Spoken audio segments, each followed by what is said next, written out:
Hello Dolly people, and welcome back to my channel, A Light in the Nursery. Happy May the 4th be with you. um, as many of you probably know, as collectors yourself or just interested in the hobby, most of us collect more than just dolls. I happen to be a huge Star Wars fan since my own childhood.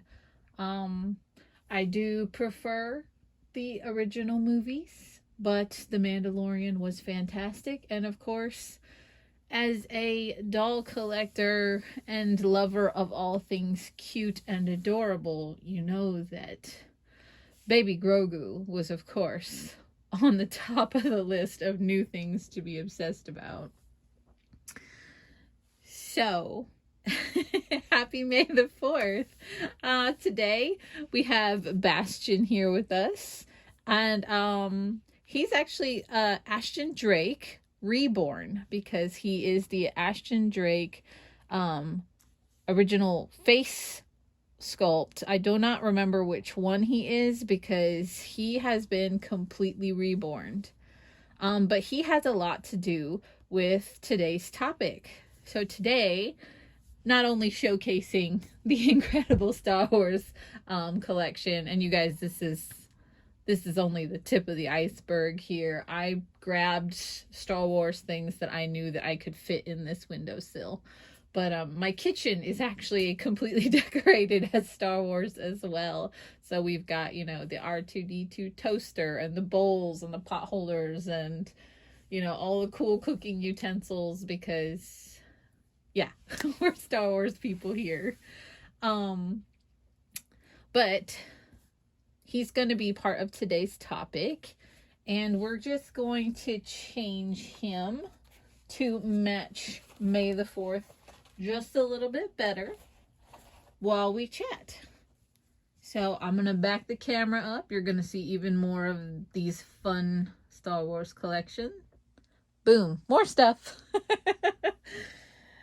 So today we're going to change him into this adorable R2-D2 onesie. This actually used to belong to my daughter. It's very old, but she wore this when she was 5 months old. It's going to be a little bit big on him, but that is okay because today is special. So he's going to wear that.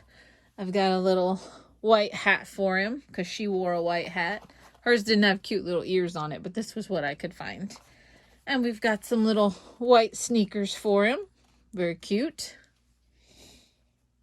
I was, surprised I didn't have more Star Wars clothes, but I'm pretty picky about what the dolls wear. So, see, I got this one at the celebration because we've gone to the conventions. We, of course, are Disney pass holders, so we've done all the Star Wars things that you can think of. I have my own little collection of lightsabers, and I even have a Star Wars tattoo. So, wouldn't you know, Light in the Nursery is actually just a huge Star Wars geek. So, anyways, we're going to get him changed and we're going to chat, because today's topic is, does your Reborn collection or collecting, even, let's just say doll, does your doll collecting interfere with your other hobbies or collections, or do the two coincide and coexist pretty well? So I'm going to chit chat about it for a little bit, and then in the comments, you guys let me know, do you collect other things? Do the two conflict with each other? Because, at some point, we all, there's, I mean, I don't know anyone personally who has an unlimited budget or space, but sometimes there has to be give and take, You can't have an endless amount of everything. And if you do, well, kudos to you, because that is not the majority of us. So we're just going to take him out of his little outfit. And as for myself, I mentioned it on the channel before, and you guys are consistently seeing new dolls at this point. I have a massive doll collection. I am very fortunate and lucky to have a big, beautiful doll collection. And And I also have quite a bit of Star Wars and Disney stuff because those are things I'm really passionate about. And, not everybody has that, but, there is still give and take on that. There's some really nice collectibles and things in my collecting for Reborns or for Star Wars or anything like that. And sometimes you have to choose, do we set aside for that doll that we want, or do we buy tickets to or tickets to go to a Star Wars convention or any convention. We're actually just huge nerds in general, so we go to anime conventions and comic book conventions. So, that also dips into the budget too. And, I also have my other dolls that I collect. I collect fashion dolls and Barbie and Monster High and, all of that. He can keep his little undershirt on. That'll be just fine. All of that, you have to choose, like, what do you want this month? Sometimes, you can get both things. Sometimes you can get that new super cute Grogu plush that you saw at the Target, or, like some of the nicer ones, like this little guy. He was pretty pricey. And then you see I've got my big BB-8 robot in the corner there. He was quite expensive. And then, of course, our big AT-AT. These are all things that dip into our budgets. And, sometimes I just have to choose because I just have a fun budget. That's what I use to either buy dolls or buy a collectible or buy dolly clothes. It all has to come out of the same pocket. So, I try really hard to find balance, but I'm fortunate enough to be one of those people that I can actually just let a hobby rest for a little bit if I feel like I'm getting a little burnt out on it. And I can just let it be. I don't feel the need to purge and get rid of it or anything like that. I can just set it aside and focus on something else. I have other hobbies. I'm an avid reader. I love books, and I can sew and I crochet. And a lot of the times those things all can coincide with each other, which is pretty awesome for myself. But, that's not for everybody. I know a lot of doll collectors, they go through phases of burnout, or they, they collect and they collect and they show and they show and they love, and then they just kind of, they get a little tired, and then they set their dolls aside for a little bit, or their doll will sit in the crib or the cradle. Oh my goodness, it's so big on him. Remember, she was 5 months wearing this, so it's a little bit big on him, but that's okay. And believe it or not, Bastion is a perfect example of one of those in and out phases that I was going through, because I had, again, I've been a Star Wars fan for a long time, and I've always had dolls. Always. But for a long time, I didn't have very many Reborn dolls. I had mostly other dolls that I was collecting. And, for a long time, I had set aside the few Reborns that I had, and they were just sitting on a shelf. I wasn't interacting with them. I wasn't actively looking at other dolls or really holding them or getting them new clothes. They were just kind of in almost what I would call like a little holding period, because I just wasn't feeling them at the time. I didn't feel any need to get rid of them, mind you. But I just, I had lost some enthusiasm for them. And at the time, I didn't have any dolly friends. So, it was already frustrating, because the few people that I did know, they thought that the collection was strange anyway. And so, I didn't have anyone to really share in the hobby with, and it kind of went quiet.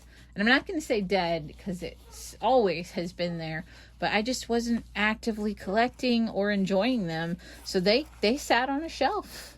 I had like a little shelf place where I kept them. I think at the time I had like 6 of them, and that was it. And that seems really small to me now. And I'm always impressed by people who only have like one or three. And I'm like, how do you do it? I go crazy. I see a new baby and I'm like, oh my goodness, I need to love you.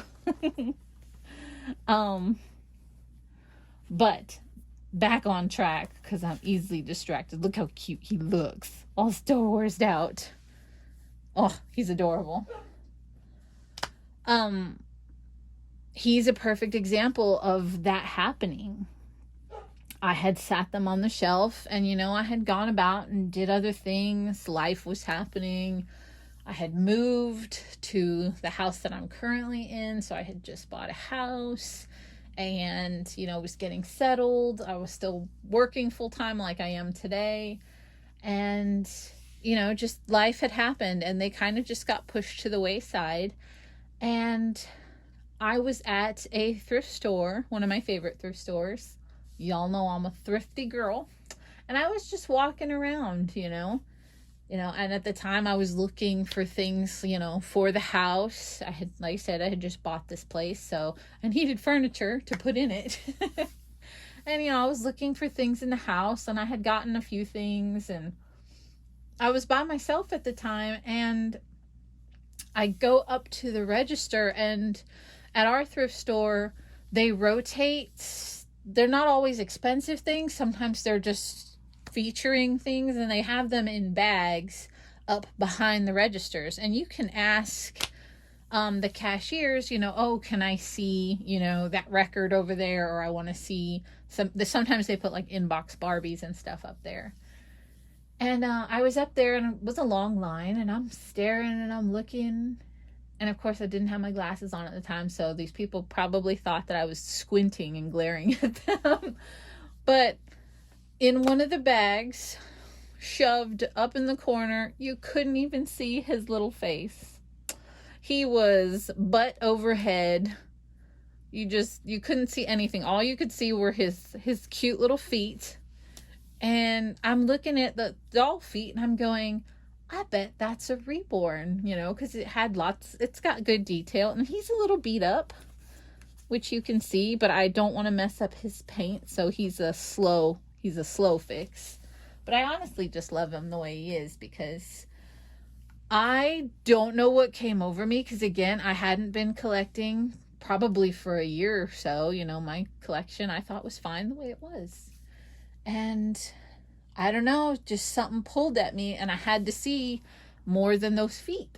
And so when it got up to be my turn, I asked the cashier, I'm like, could I see that doll in the bag, please? And there were a bunch of them up there. So they just grabbed, I don't know, 4 or 5 of them and brought them all over before I could say anything.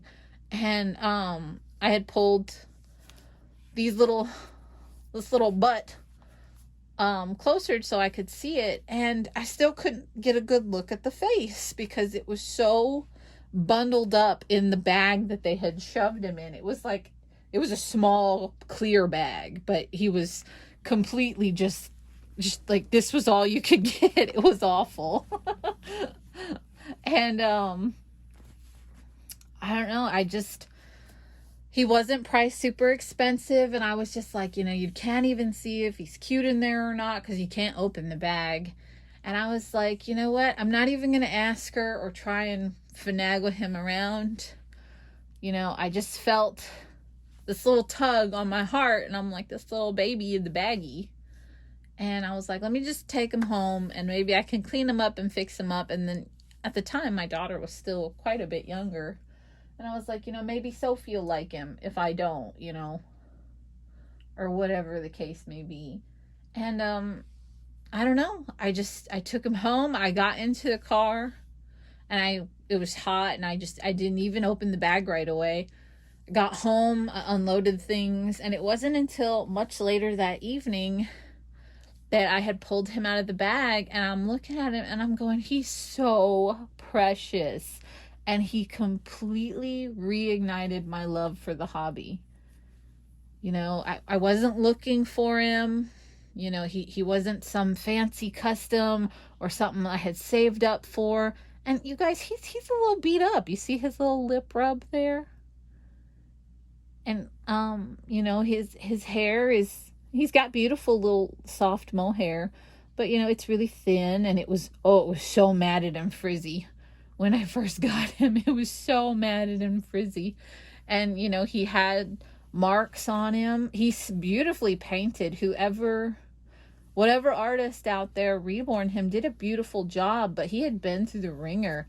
And I've gotten most of the little marks off him over the years, but you can see I still have a leg to work on over here that just looks like some pen. But I'm very careful because I do not want to mess up the artist's paint, because they had rebodied him and he was given limbs. Because I did look up, this was quite a while ago, I did look up the original Ashton Drake doll and found this face. I really do wish I remember what it was called.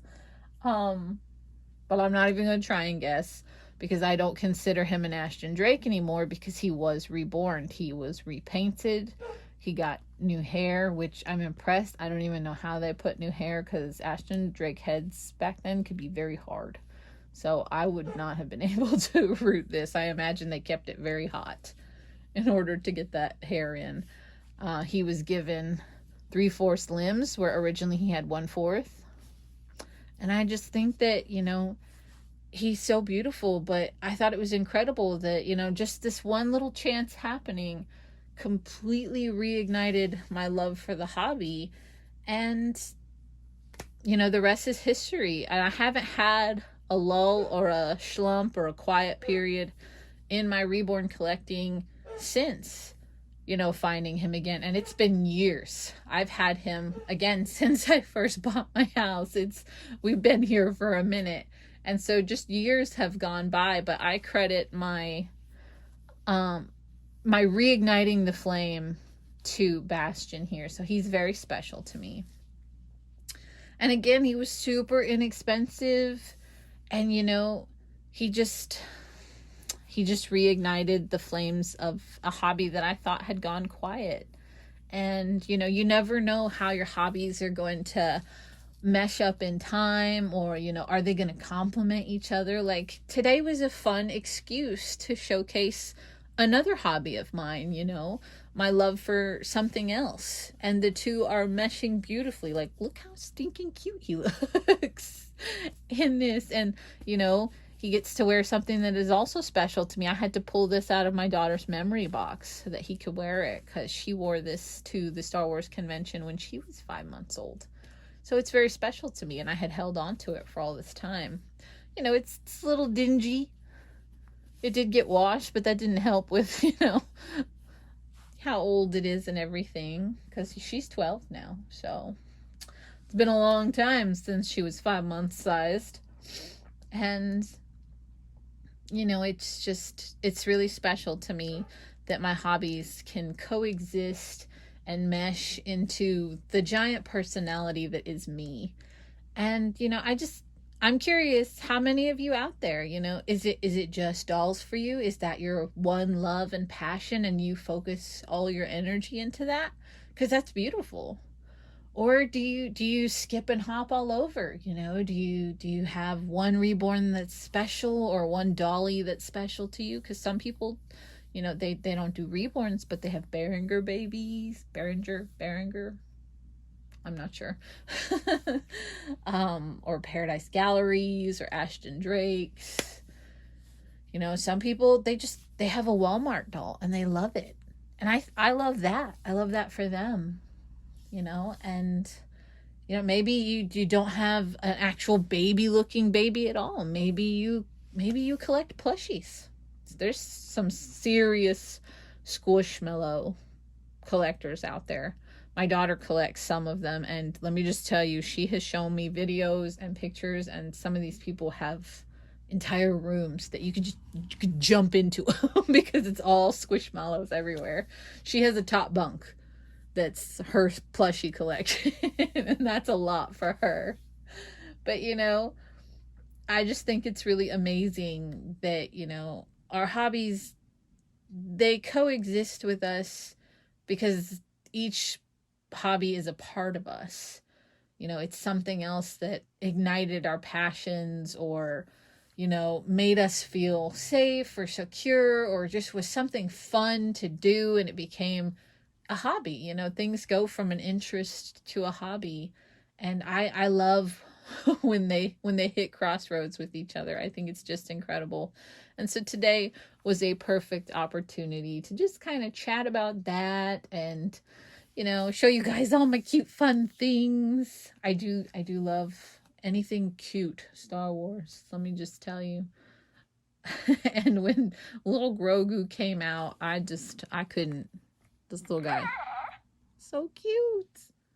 And there are so many versions of him out there. And again, I just grabbed, you know, little things that I thought would make the scene setting cool. I wasn't about to bring in the toaster and show you guys or, you know, show you guys plates and bowls and artwork. I didn't think anybody wanted to see any of that. But yeah, I just kind of wanted to get on here and wish you all a happy May the 4th be with you. And I hope you all have a fun day. And if you're a Star Wars lover out there, you know, enjoy, celebrate, you know, delve into your hobbies however you enjoy them most.